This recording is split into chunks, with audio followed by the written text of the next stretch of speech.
Okay, so we ended at finding L 50, which was 7.071428.571. Though you are free to round off this number, and even round it off to 7.0714, at least 4 decimal places. And then we have also found that the error is less than 0, so it's negative. So what does that mean? That means that the error, that means that root 50 is actually less than the value that we have obtained. So this means that root 50 is less than L of 50, which is equal to 7.0714. So it's less than the approximate value. And then from there, you now got the second derivative. Our second derivative was found to be -1/4. Let me write the whole thing down. -1/4 x, written like this, to the power 3. Then now you get the bound. So you get the bound of the second derivative. So you get the upper bound of the second derivative. Now this is easy to do, okay? Because what we have as a second derivative is a negative number. So if I put it in here,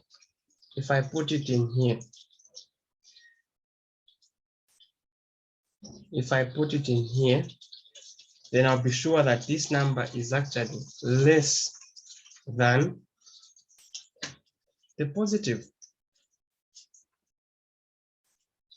And then this x we are using here, remember, it's the x. It's the x which is the a, whose root we know. It's the x that you're using in here, which is 49, and then to the power 3. 3/2, so 3/2. 3/2. So this value is coming out to be 1/4, and then 7 when you square root. So when I square root, I don't have to put 3/4 because the square root is inside. Okay, yeah. So I have the root.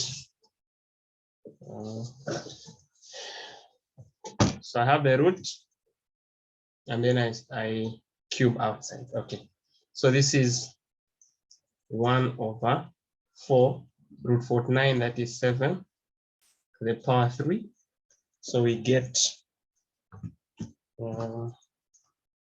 that is 7 power 3, that is 343 by 4.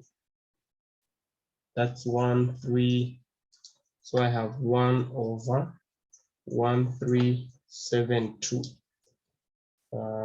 So what is 1 divided by 1/372? This is approximately 0.00077288. So I can just say 73. Avoid it going on. Okay, so this value we get here is the upper bound of the second derivative. This is the one that you can now give a name. Normally we call it k. So k is 0.00073.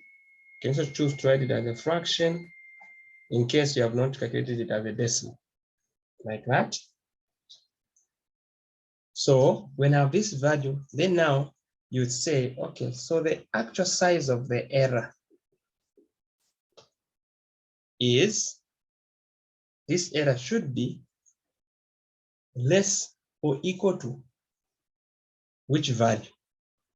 K over 2 x minus a squared. These are formulas that you pick from the corollaries. So all you do from the corollary is just to pick the formula. So that when I'm asked to do this, I just know that, okay, at that point, I use this formula. At this point, I use this formula. So now, here we're saying this is going to be equal to, what is k? K is 0.00073. And then we divide this by 2. And then multiply by x minus a. You know, we got the a that is so closer to x, to a point where when you square, don't even see the difference, because 50 minus 49 is 1, and when you square 1, you still get 1. So this will just give us the actual value. So now we do this divided by 2. So we get 0.12364.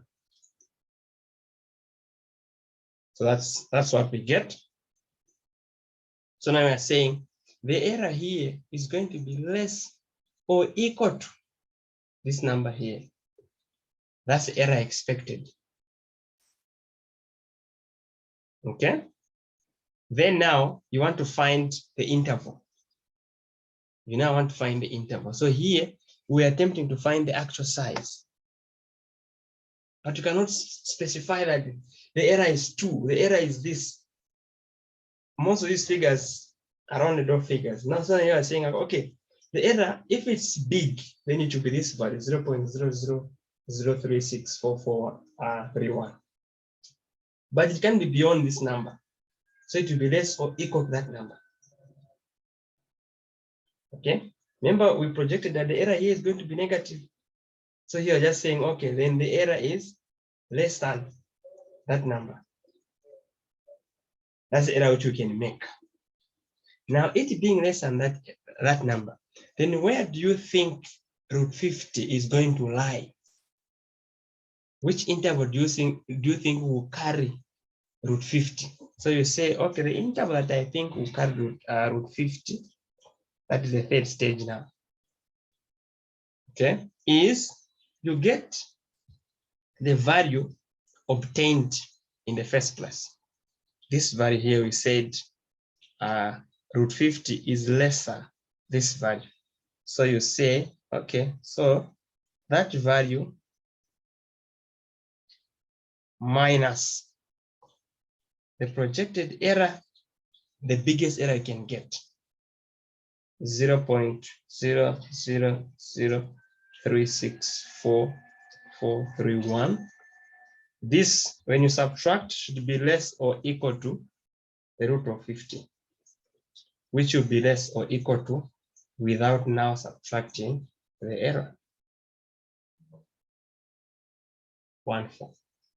So we can get this value. So say this minus 7.0714.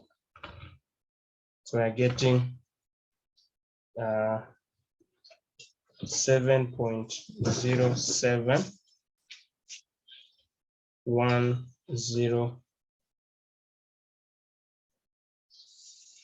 7.07. Let me just end it at 0.71. Yeah, 0.71 less or equal to the root of 50, which is less or equal to 7.0714.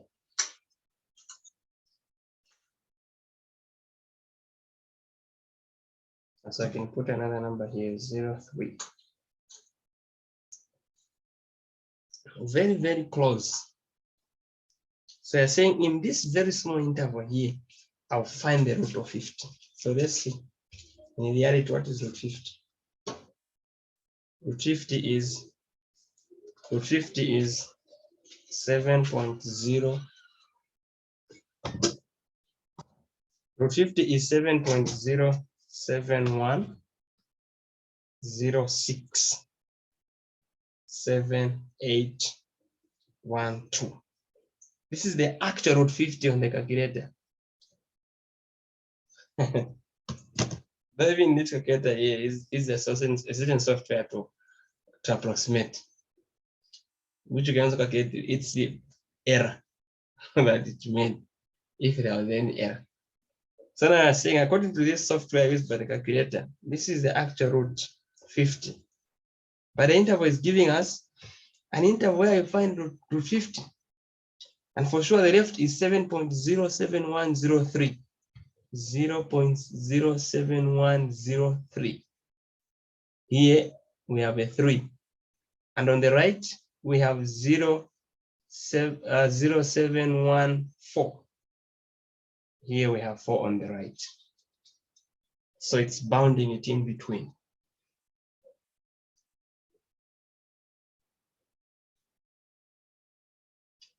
That's how you approximate the error here.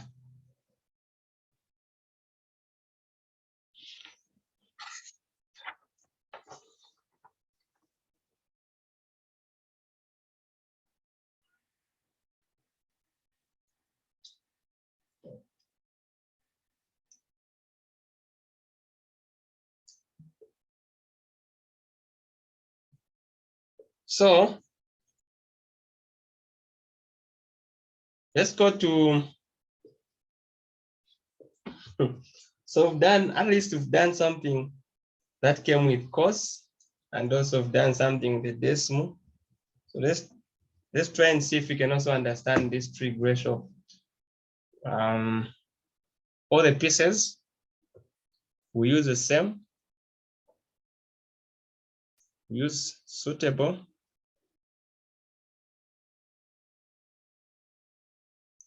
Suitable initialization 2, 1.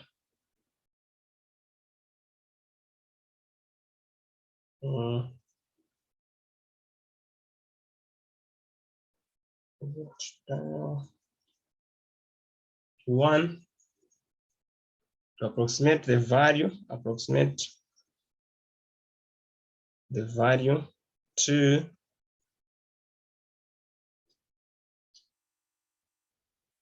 determine the size, determine the sign,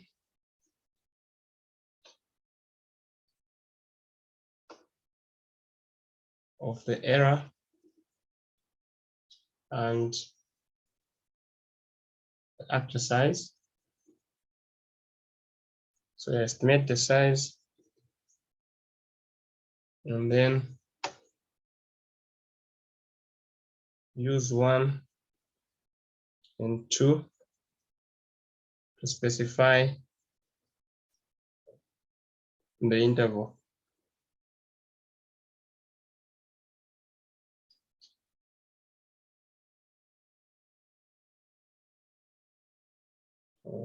So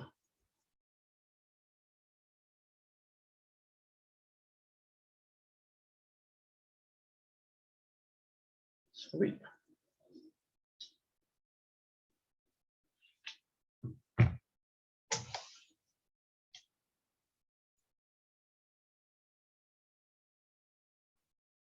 Okay, let's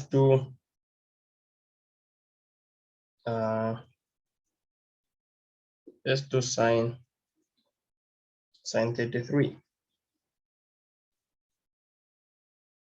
At least in one there we had cos, we had the decimal in 2 on 2. What about sine?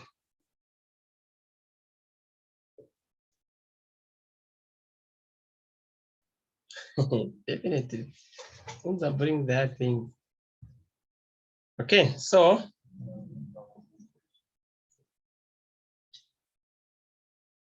let f of x be sine x. First thing, then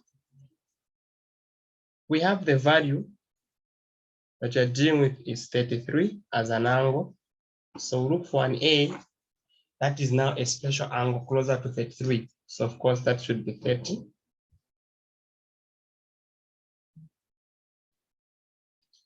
Then approximate f of a plus f prime of a x minus a.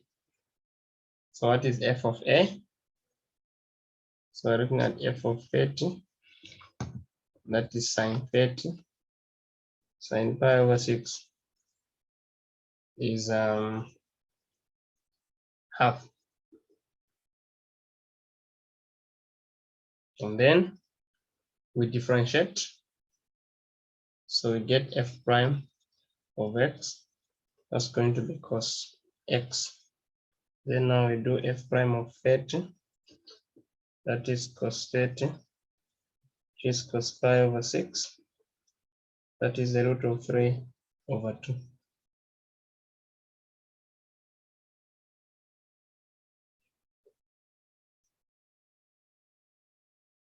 Then from there now we just follow through the steps. So you're saying, so this is going to be f of a, which is half, plus f prime, which is root 3 over 2, and then 33 minus 30, which is half, plus root 3 over 2.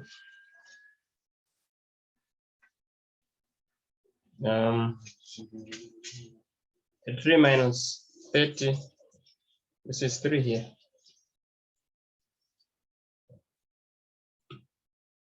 Which is 0.5 plus root 3 by 3 divided by 2.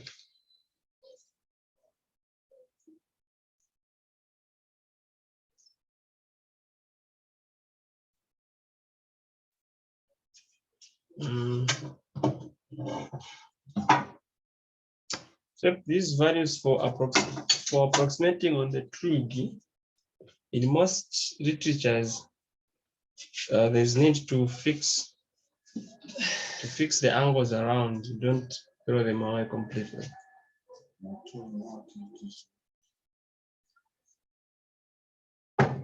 There may be no harm in getting the actual values that you calculate here. So root 3 over, we'll do it again, root 3 by 3, and then divide by 2, and then plus 0.5. So this is giving me 3.09. 8.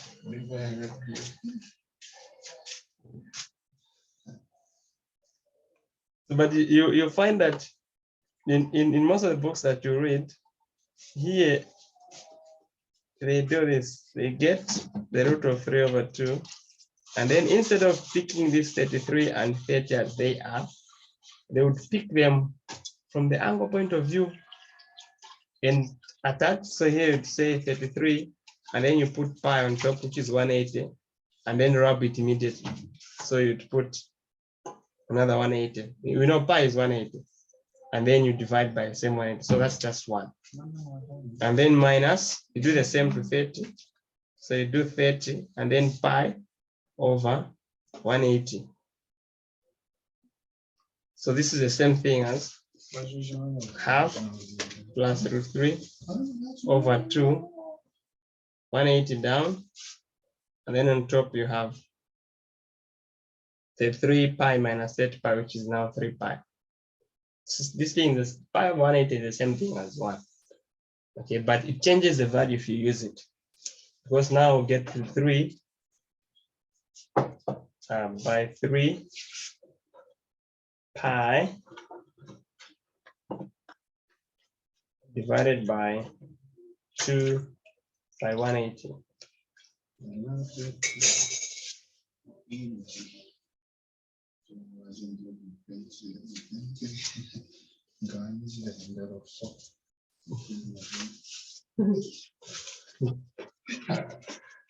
So you get, this is 0.5 plus 0.3 3 pi over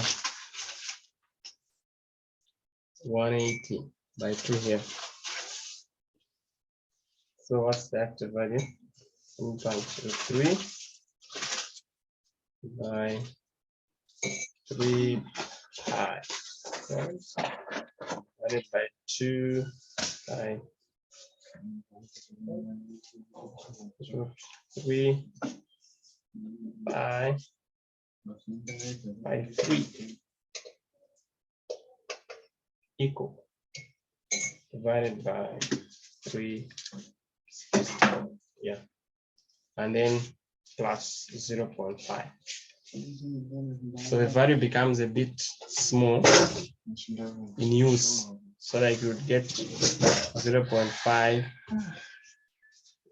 5 to 0.52583.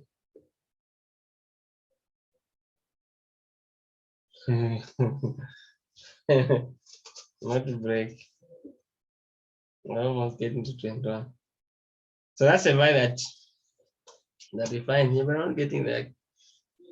Okay, wait to value. That's 0.5 plus open root 3 by 3 pi divided by 3 close.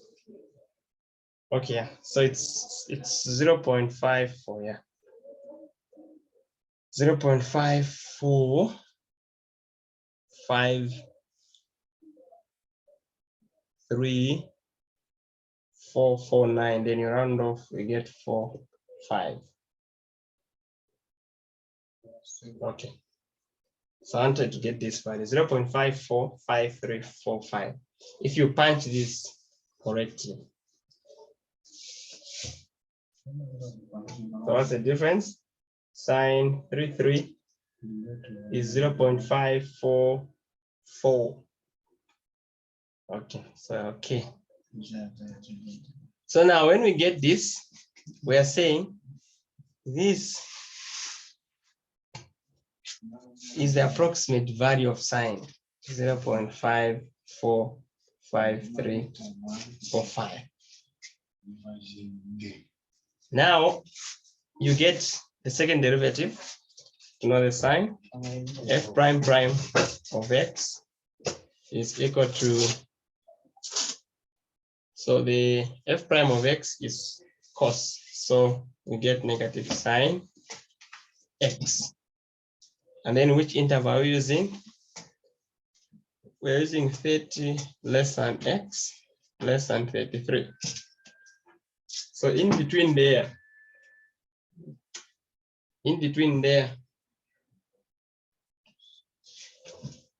what is sine? So if I remind you of the graph of sine, this is 0, this is 90. So the graph of sine, is something like this. So you're talking of 30 somewhere here and 33. So if it is negative, the graph of negative sine, then it's something like this. So you're talking of, so it means that you'll be getting negative values in between there. So it means that when we get back to this, it's telling us the same thing, that the second derivative, f prime prime of x, is actually less than 0. So meaning that on part 2, the error around the 3 is less than 0. So it is negative.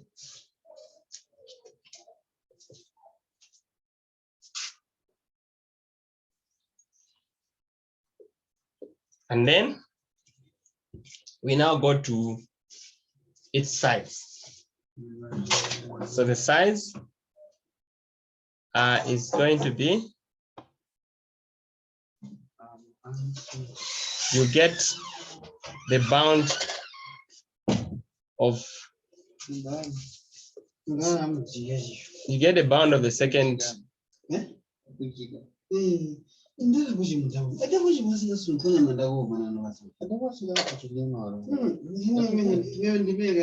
So the bound of the second derivative is what? It's the negative sign. Negative sign x.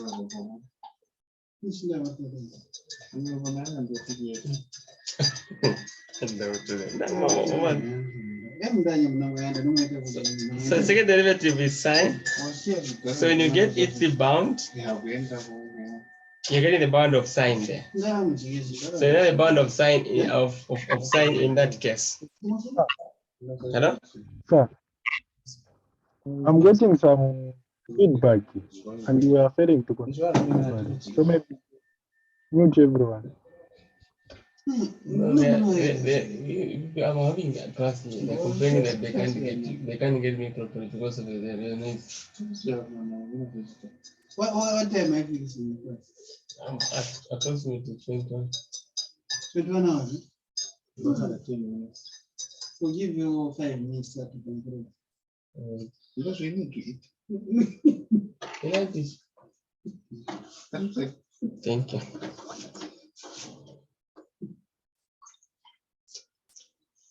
They can be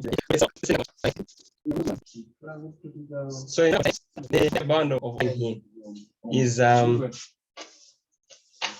you know the x you're dealing with here is the x the a which we chose. So it's become say the error just being there to go there. So get k over 2x minus a squared. K over 2 x minus a, which is k over 2 k multiplied by half. Over 2 seconds that's multiplied by half. And then x minus a. So here we use those ones that we used for the angle for us to get this. I didn't use this one. We used this one. So the 3 pi minus 10 pi of 1 8. Okay, just a minute. The 3 pi minus 8 pi of 1 8. Okay. What's the question? So like when I was studying, it's calculated. The best of answers that are in radians. Oh, so they mostly give the accurate value here. Oh, it's okay even if we don't.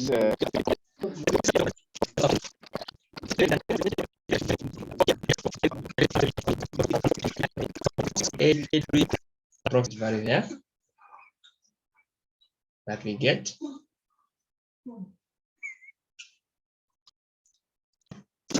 Wow. Now this where this was used.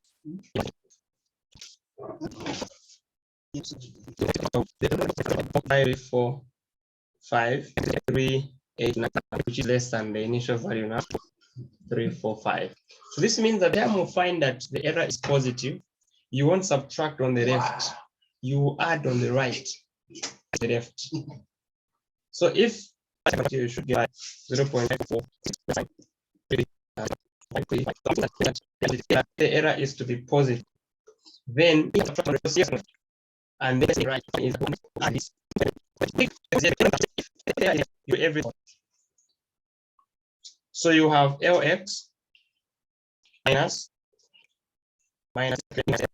approximate as a function the Lx. There will be positive. If you find that the second derivative is positive, then you get Lx plus the error.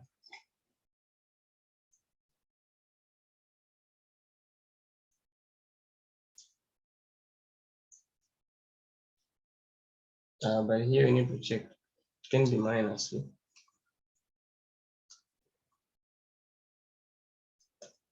we need to confirm right. So I'll comment on that one and I check again. So at least just to do the analysis. Forget about it. Speak with your procedure. Because we may not there. But if you understand how to use them, then we're okay.